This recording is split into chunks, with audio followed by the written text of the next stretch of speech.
Bonjour tout le monde. Merci Martin. Ça me fait plaisir de rencontrer là, toutes les personnes qui se sont inscrites à ce midi-conférence-là. Je vous dis tout de suite, ça va être, en fait, moi, je n'ai pas de PowerPoint là. Comme je disais à Martin, ça va être Power, j'ai mon appart. On va y aller comme ça, dans le fond, à rendre compte là, de la façon dont on a développé le projet d'appartement supervisé J'ai mon appart à Shawinigan. Je veux vous dire aussi que je suis présidente du conseil d'administration de J'ai mon appart, mais aujourd'hui, je suis porte-parole de notre conseil d'administration pour vous faire part de comment on a procédé, nous, pour développer notre projet d'appartement supervisé à Shawinigan. Donc, ça me fait plaisir. Juste vous dire aussi que je suis parent, je suis la mère de Félix, qui a 27 ans, 28 bientôt, et qui aura aussi un appartement ici là, dans notre immeuble. Donc, ça va être difficile là, de résumer 4 ans et demi de démarche en 30 minutes, mais je vais faire de mon mieux. Puis, comme le disait Martin, on met beaucoup d'informations sur notre page Facebook, sur notre site web. Quand on cherche aussi sur Google, on veut laisser des traces parce que notre idée aussi, c'est de rendre compte de notre démarche, mais aussi de pouvoir aider d'autres groupes ailleurs dans le Québec. Donc, ça me fait plaisir. Je vais vous expliquer d'une certaine façon comment on a tissé des liens avec la communauté à Shawinigan et dans les environs pour pouvoir développer notre projet d'appartement supervisé. Juste comme vous dire comment ça a commencé, l'idée, en fait, moi comme parent de Félix, qui était rendu à ce moment-là à 23-24 ans, ça commençait à être difficile à la maison parce que Félix, lui, il voulait vivre sa vie d'adulte et en même temps, nous, ses parents, c'est sûr qu'à la maison, il y avait une façon de fonctionner puis ça y convenait plus vraiment. Pour vous donner l'anecdote, Félix, lui, il voulait aller vivre en appartement, mais dans le fond, lui, il voulait que ce soit nous qui partions en appartement, ses parents. Comme lui, il était pour rester dans sa maison où il est né. D'ailleurs, c'est le seul qui est né là. Fait que pour lui, il y avait vraiment un droit de propriétaire dans sa maison. Puis il n'y avait pas de problème pour payer l'hypothèque ou pour payer le chauffage, l'électricité parce qu'il y avait une carte de guichet. Fait que là, on a vu ensemble là, que ça ne fonctionnait pas. Puis, il commençait à avoir beaucoup de tensions entre lui et nous, puis entre Yves, mon conjoint, et moi aussi, parce que justement, là, vous savez ce que c'est, là, les parents, comme quand on arrive avec des adultes qui veulent vivre leur vie. Donc, c'est là où on a commencé à penser à d'autres options d'habitation pour Félix. On avait pensé ce qui existait dans notre coin, c'est pas compliqué, c'était des familles d'accueil, la solution RTF. Et on en était rendu, c'est pas quelque chose qu'on souhaitait, mais on en était rendu à cette option-là, à dire, Félix, regarde, si ça ne te convient pas ici, il y aurait peut-être la possibilité d'aller vivre en famille d'accueil. Puis Félix, il nous a répondu, moi, j'en ai déjà une famille, c'est bien assez, j'en ai pas besoin d'une autre. Fait que ça réglait l'histoire. Il avait entendu parler aussi de comment ça fonctionnait par des amis, par des personnes à l'école, puis tout ça. Donc, on a vite compris qu'il fallait voir comme une autre option. Il y avait l'option d'aller vivre en appartement régulier dans la communauté et en faisant des recherches, la possibilité d'aller vivre en appartement supervisé. Ici, dans notre région, par le biais de l'Association pour la déficience intellectuelle TSA, il y avait des projets qui avaient été proposés dans les années précédentes. Donc, je me suis informée de ce côté-là pour voir si on pouvait relancer ce projet-là. Et aussi, on en avait parlé à l'intervenante de Félix, Maryse, qui nous a proposé d'aller visiter des appartements supervisés. La seule option qu'il y avait dans notre région, c'était des appartements supervisés à Louisville qui s'appelait Premier Envol. Donc, ça a été le premier contact véritable qu'on a eu avec la formule appartement supervisé. Puis c'est là où on s'est dit ça serait parfait pour Félix. Parce que Félix avait le potentiel d'autonomie pour vivre dans un modèle comme celui-là. Puis en même temps, pour nous, c'était sécurisant parce qu'il y avait du personnel qui était là comme 24/7 et on voyait qu'il ne serait pas laissé à lui-même. Mais en même temps, Louisville, c'est à 1 heure de Shawinigan. Donc, ça n'avait pas de bon sens de penser de déraciner Félix, qui était à l'école, qui avait un travail, qui a sa famille. Donc, on a comme regardé, mon conjoint et moi, avec l'association pour voir qu'est-ce qui existait par ici. Et là, finalement, ce qui s'est passé, c'est on s'est dit, ça existe ailleurs, pourquoi on ne le ferait pas par ici, par chez nous? Donc, j'ai vraiment mis une annonce dans les petits journaux. J'ai contacté des intervenants que je connaissais pour voir s'il y avait d'autres parents qui étaient intéressés à une formule comme celle-là. Et on a fait une rencontre. La première rencontre de parents a eu lieu au mois de janvier 2018, dans les locaux de l'association, justement. Et là, il y a des parents qui se sont montrés intéressés. Puis là, on avait déjà fait une rencontre pour voir avec un groupe de ressources techniques, pour voir c'était quoi les différents programmes pour développer des appartements supervisés. Donc, on savait un petit peu à quoi on s'attaquait d'une certaine façon, c'était quoi le défi. Le défi, c'était un projet de 2,8 millions, construire l'immeuble et ramasser, comme nous, des parents, ramasser 1,2 million en contribution du milieu. Fait qu'à cette rencontre-là, on a exposé ça et c'est là qu'on a rencontré José Saint-Pierre et Jean-François Morin, qui étaient là pour la sœur de Jean-François parce que c'est une fois que les parents étaient décédés, c'est eux qui avaient accueilli Marie-Christine, qui était une adulte de 55 ans, à peu près à l'école, 54-55 ans à l'époque. Et là, quand on a abordé la question d'argent, puis dire, il va falloir ramasser beaucoup d'argent en contribution du milieu, Jean-François a levé la main puis a dit, pour l'argent, il n'y a pas de problème, 1,2 million, on est capable de ramasser ça. C'était c'était comme la phrase qu'on attendait. Donc, le lendemain, je pense tout de suite le lendemain, j'ai contacté par Facebook José, puis j'ai dit, moi, on ne les connaissait pas du tout. Est-ce que vous êtes vraiment intéressé à ce qu'on réalise ce projet-là ensemble? Ça vous fait pas peur d'avoir à ramasser ça? Non. On a des contacts, on connaît du monde, on est impliqués dans plein dans la communauté. Donc, on y va. Ça fait que, en fait, c'est comme ça que ça a commencé, J'ai mon appart. On a vraiment constitué notre conseil d'administration formé de 4 personnes.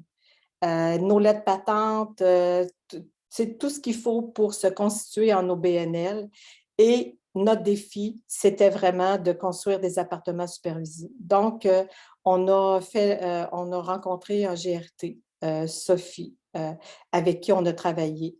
Nous, c'est un projet Accès Logis, volet 3, avec des services. Donc, il y avait le montage financier, il y avait comme toutes sortes d'informations. Il y avait la Société d'habitation du Québec. C'est complexe pour ceux qui ont commencé à s'attaquer à un projet comme celui-là. Donc, on s'est mobilisés. On est vraiment, tu sais, comme quand Martin Cahouet de la chaire de recherche nous parle d'autodétermination, je pense qu'on était des parents puis des familles très, très autodéterminées. On a comme décidé de regarder comment on va faire pour mettre en place ce projet-là. Et les 4 personnes de base de notre conseil d'administration, en fait, on était très complémentaires dans nos atouts, dans nos personnalités, dans nos contacts. Ça fait que finalement, on a été capable de rassembler la communauté d'affaires, la communauté, les élus, tout le monde autour là, qui pouvait nous aider à développer ce projet-là. Donc, quand je pense à ce qu'on a mis en place, c'est des démarches qu'on a faites auprès de la ville de Shawinigan. Ça a été vraiment notre premier allié.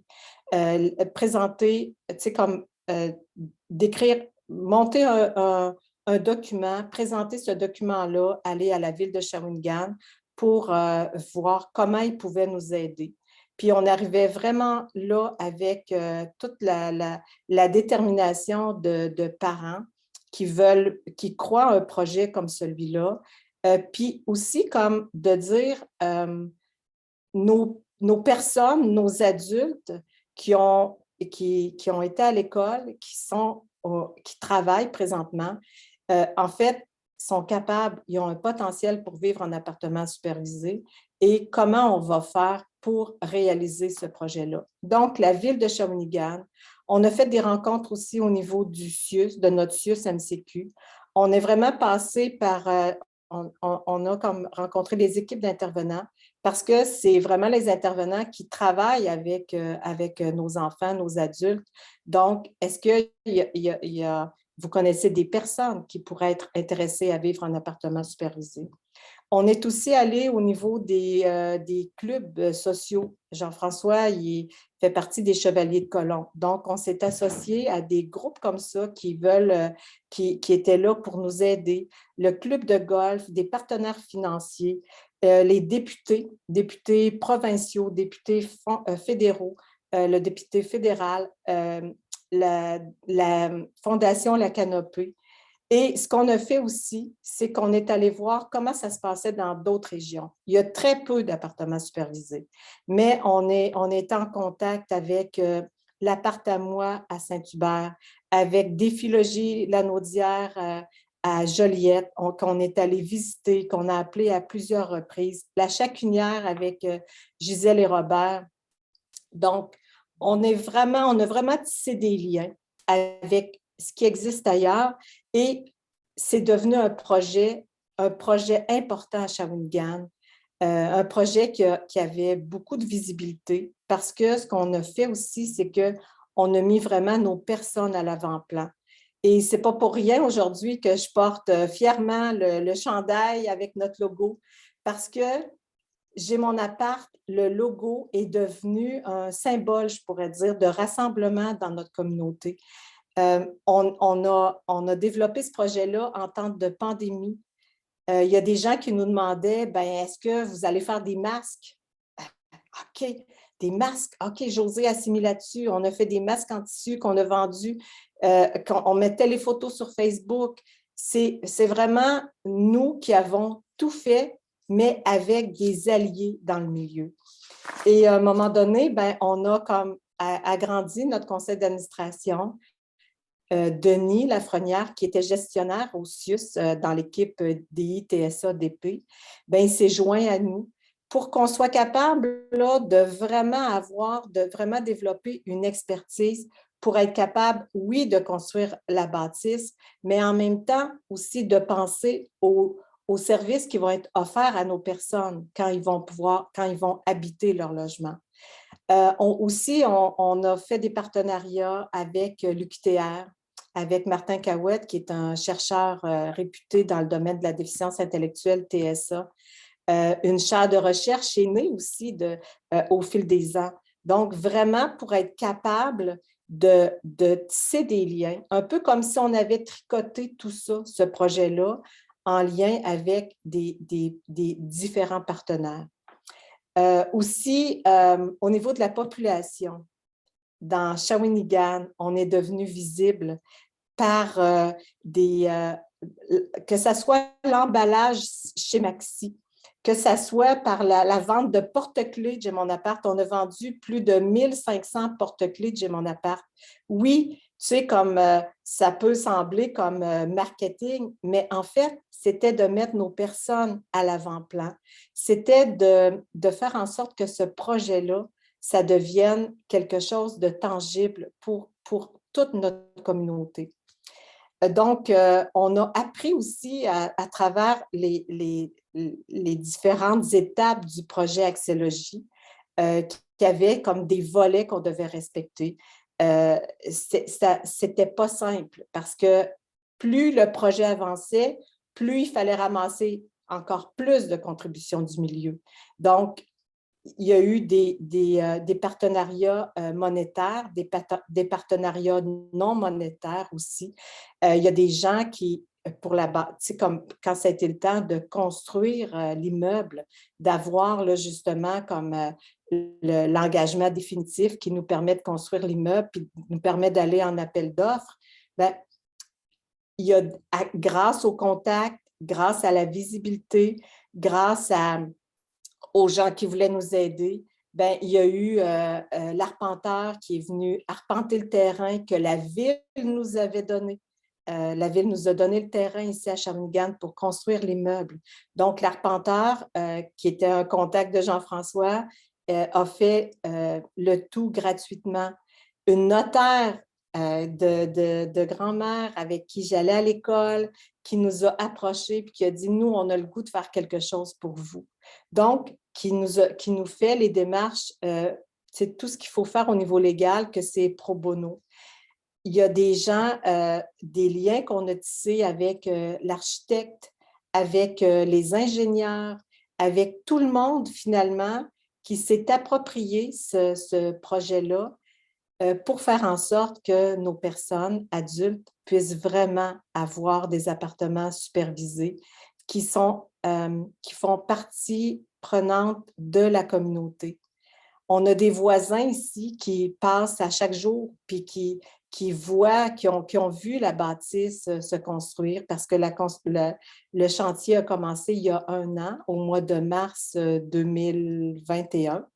Et des gens qui passent, des gens qui nous offrent des choses. Pour vous dire, là, puis tu sais, c'est pas juste, je voudrais pas vous dire que c'est juste arrivé que les gens sont venus à nous, c'est pas ça. Nous, on est allés aussi, on a fait des démarches auprès des marchands, auprès des entreprises, auprès des fondations aussi, qui fait qu'on est arrivé à tisser des liens qui ont fait en sorte que dans le dernier mois, il y a une entreprise qui a donné des matelas pour tous nos locataires. Une entreprise, un commerce d'ici à Grand-Mère qui nous a donné les stars pour toute la bâtisse. Donc, c'est des liens comme ça qu'on a créés, des liens de solidarité, des liens où la communauté s'est sentie interpellée par le projet J'ai mon appart. Et ce qu'il faut voir, c'est qu'au fil du temps, toujours au niveau du montage financier, il y avait une contribution encore plus élevée à aller chercher. Puis nous, quand on a notre conseil d'administration, quand on a compris l'idée de contribution du milieu, bien, c'est là aussi qu'on est allé voir depuis le début, on était soucieux d'inclure la communauté d'affaires. On a fait un tournoi de golf pour J'ai mon appart ou des activités bénéfices qui faisaient en sorte que on a pu ramasser la contribution du milieu qui nous permettait de construire l'immeuble. C'est un immeuble de 12 appartements. Donc, c'est 12 appartements de 3 pièces et demie, c'est-à-dire 11 appartements de 3 pièces et demie et un de 4 pièces et demie. Il va y avoir 11 personnes il y a 10 personnes qui ont une déficience intellectuelle et une personne qui est autiste. Ce sont des personnes entre 24 et 58 ans qui, pour la plupart, vivaient dans leur famille en milieu naturel et qui vont avoir des appartements. Nous, on a choisi l'option appartement complet avec la contribution du milieu qu'on a ramassée. On a choisi d'acheter les électroménagers pour tout le monde, pour que tout le monde parte avec des appareils qui fonctionnent bien et aussi pour que tout le monde ait le même genre d'appareil pour que notre personnel puisse les aider à vivre en appartement. Parce que c'est sûr que c'est des personnes qui vivent dans leur famille naturelle. Avec l'aide de leurs intervenants, ils sont capables de faire certaines tâches résidentielles. Mais le défi de vivre en appartement est là d'être responsable avec de l'aide, de son lavage, de faire l'entretien du logement, puis tout ça, bien, on trouvait que c'était plus facile comme ça. Mais c'est grâce à tout ce qu'on a ramassé en contribution du milieu qu'on a pu avoir cet argent-là pour acheter les électroménagers. Le 12e appartement, de notre immeuble, c'est un 4,5. Et ça, ben, comment on a choisi ça? C'est qu'on s'est inspiré de ceux qui, je dis toujours, c'est ceux qui ont piqué la trail avant nous, là. Je pense à Déphilologie, je pense à La Chacunière, je pense à l'Appart à moi. Ben, en fait, à Déphilologie, quand on est allé les visiter, ben, c'était cette formule-là, où il y avait comme des appartements pour les locataires et un 4,5 pour un locataire ressource. Nous, c'est notre locataire ressource, c'est notre voisin bienveillant qui va habiter dans l'immeuble, qui nous permet d'avoir une présence 24/7 dans l'immeuble. Donc, lui, c'est son appartement. Et si, je ne sais pas, comme pendant la nuit, il y avait un souci, ben, le locataire pourrait appeler François qui habite déjà là, dans le 4,5. Et François ben, s'occupe aussi de l'entretien de la bâtisse. Mais François, elle ne peut pas être là tout le temps non plus. Donc, on a une formule où on va, pendant les week-ends, ben, ce que vous voyez ici en arrière de moi, ben, c'est un lit amovible où il y a quelqu'un qui va pouvoir vivre à J'ai mon appart dans le bureau avec une douche à proximité, puis tout ça pour que cette personne-là puisse vivre à J'ai mon appart pendant la fin de semaine. C'est sûr qu'entre ce qui était prévu puis entre ce qui va être, c'est ça qui va avoir des ajustements. Et c'est ça qu'on est en train de vivre parce que présentement, nos locataires sont tous choisis. Au départ, on avait une trentaine de personnes qui avaient nommé leur intérêt pour vivre à J'ai mon appart. Il y a une sélection qui s'est faite en collaboration avec les intervenants de ces personnes-là. Et finalement, ben, il y a 11 personnes qui ont été choisies, qui ont commencé à aménager leur appartement avec l'aide de leur famille. Et là, présentement, on est dans l'étape où on fait des rencontres pour chacune des familles avec le locataire, avec la famille, avec l'intervenant du CIUS, avec Denis de notre conseil d'administration qui a vraiment l'expertise pour pour voir comme l'ensemble des services et Amélie, la coordonnatrice qui vient d'être engagée pour J'ai mon appart. Donc, dans les jours qui vont suivre, ça va vraiment être le jour 1 où les locataires vont pouvoir vraiment occuper leur appartement et commencer à vivre dans un contexte d'appartement supervisé. Des liens qu'on a tissés, parmi les liens importants qu'on a tissés, il y a aussi les liens avec la chaire de recherche qui nous accompagne comme parents depuis comme quelques mois. Je pense qu'on est rendu à 4 rencontres parce que pour les parents aussi, là, il y a comme un défi qui est particulier de laisser nos enfants qui sont rendus des adultes, mais au niveau de l'attachement, là, puis de l'attachement, puis du détachement, c'est quelque chose qui est particulier. Donc, Martin et Sarah nous accompagnent dans cette aventure-là qu'on vit, nous aussi, comme parents. Et les locataires, ben, comme ils nous accompagnent depuis le début du processus, parce qu'à chaque fois qu'on avait des activités, quand c'était le tournoi de golf, c'était nos locataires, on les appelait les locataires potentiels parce qu'il y en avait beaucoup, beaucoup plus que maintenant. Donc, ils nous accompagnaient dans les activités. C'est fièrement porter leur chandail. C'est eux qui étaient notre source d'inspiration. C'est eux qui ont enrichi notre page Facebook. C'est eux qui nous ont enrichis aussi comme conseil d'administration parce qu'à travers eux, on a pu voir qu'est-ce que c'était leurs besoins, qu'est-ce que c'était aussi leur crainte. Et on a pu ajuster tout ça qui fait en sorte qu'aujourd'hui, en 20 avril 2022, ben, après 4 ans et demi de démarche, après ben, notre conseil d'administration, dans le fond, notre OBNL va avoir 4 ans là, le 25 mai prochain. Ben, on est fiers, tu sais, comme d'avoir réalisé ce projet d'appartement supervisé-là. Et pour nous, ce n'est pas juste de construire une bâtisse, ce n'est pas juste de construire un bloc appartement où il va y avoir des logements où des personnes en situation de handicap vont vivre, mais c'est de faire en sorte que J'ai mon appart soit vraiment inclus dans notre communauté, fasse partie de Shawinigan, fasse partie de l'environnement aussi, du quartier. Juste pour vous donner un exemple à quel point c'est précieux ce qui se passe ici. On est en train de faire des travaux, là, comme la semaine dernière, et il y a quelqu'un qui passe puis qui cogne à l'immeuble.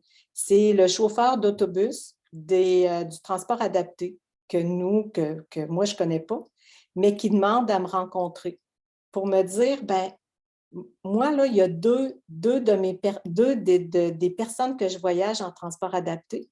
Je sais que quand ils vont habiter ici, je vais devoir venir les chercher, mais je trouve que ça ne fonctionne pas, l'entrée qui est prévue dans votre immeuble.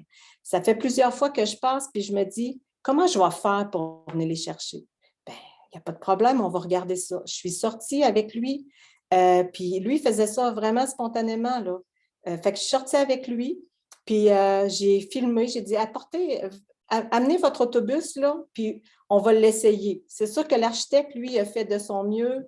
On sait que les normes sont respectées, mais dans les faits, là, si ça ne fonctionne pas, on va trouver une façon. Donc, il est venu avec son autobus, j'ai filmé, on a vu que ça ne fonctionnait pas, on a trouvé d'autres solutions pour que quand Nathalie et David, on a 2 personnes à mobilité réduite qui sont en fauteuil roulant, bien, quand Nathalie et David vont arriver, puis que ça va être le jour 1, où ils vont partir fièrement comme des adultes autonomes qui vont s'en aller au travail ou à l'école, bien, il va y avoir une façon pour eux de pouvoir vraiment comme s'en aller puis vivre une belle journée. Donc, c'est des exemples comme ceux-là, des exemples comme notre député ici, notre député provincial, il y a eu une activité qui faisait comme qui faisait comme c'était avec la Fondation La Canopée, il y avait l'ascension du mont Albert en Gaspésie. C'est une activité de financement que la Canopée avait organisée. On avait constitué une équipe avec des gens de la communauté. Bien, notre député est allé monter le mont Albert.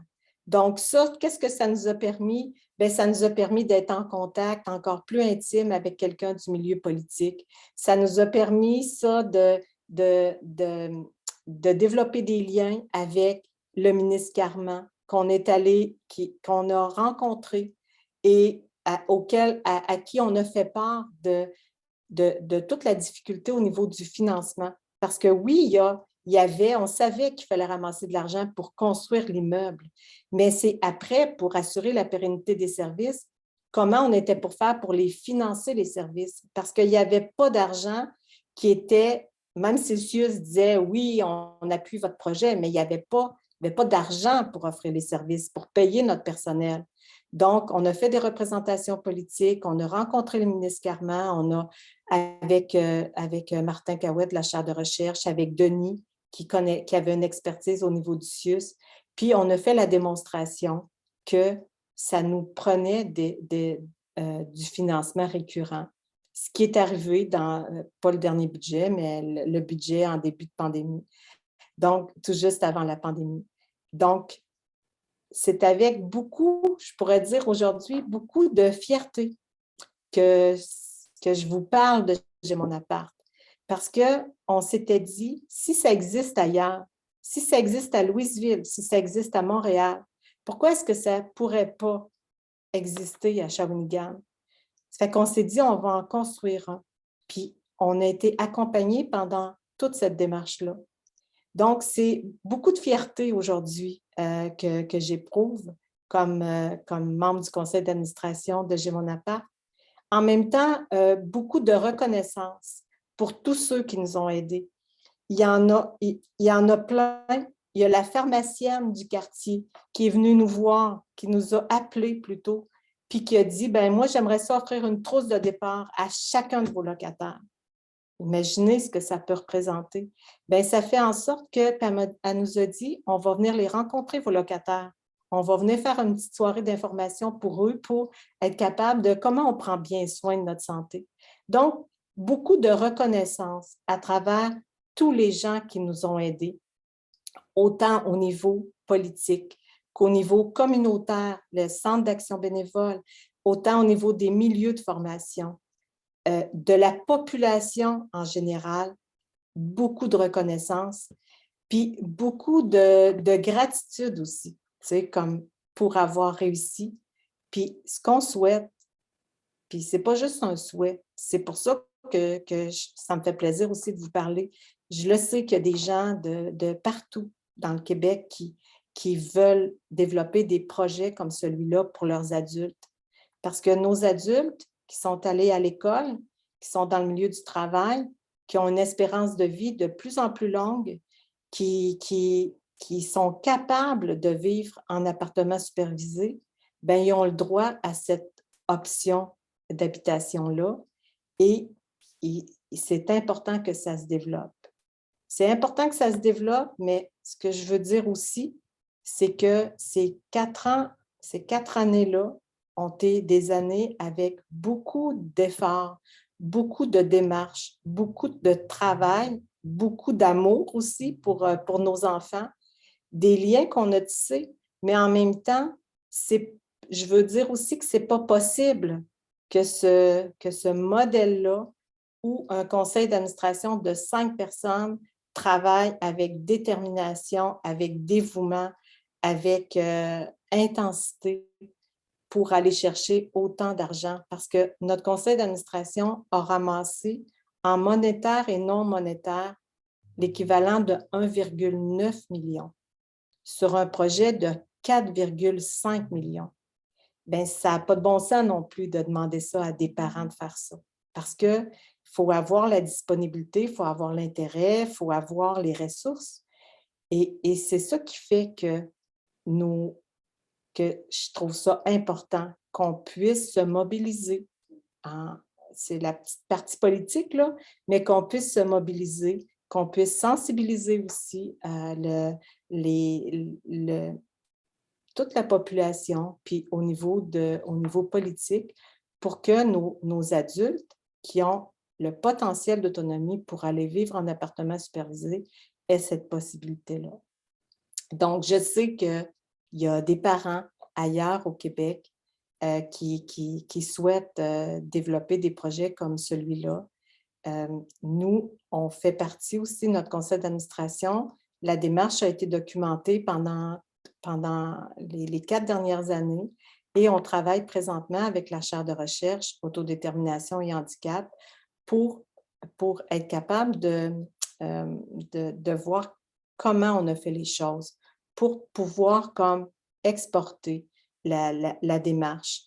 Pas pour faire des Gémonapart partout, parce qu'il faut que chacune des communautés puisse avoir des appartements supervisés, un projet qui lui ressemble. Pas pour faire des Gémonapart partout, mais pour faire en sorte que ce modèle d'habitation-là soit possible pour nos adultes parce qu'ils sont capables. Il y a comme un continuum de services au niveau résidentiel. Oui, il y a la famille naturelle. Oui, il y a des familles d'accueil. Oui, il y a des résidences. Mais la partie appartement supervisé, qui était à peu près inexistante, elle a lieu d'être dans les services d'habitation qui sont offerts à nos personnes. Nos personnes font la démonstration qu'ils sont capables, avec de l'aide, avec des services, avec un financement récurrent. Et nous, on a fait la preuve qu'on est capable de développer des projets comme celui-là, de construire l'immeuble, de mettre en place les services, mais il faut que ça puisse devenir une possibilité partout au Québec.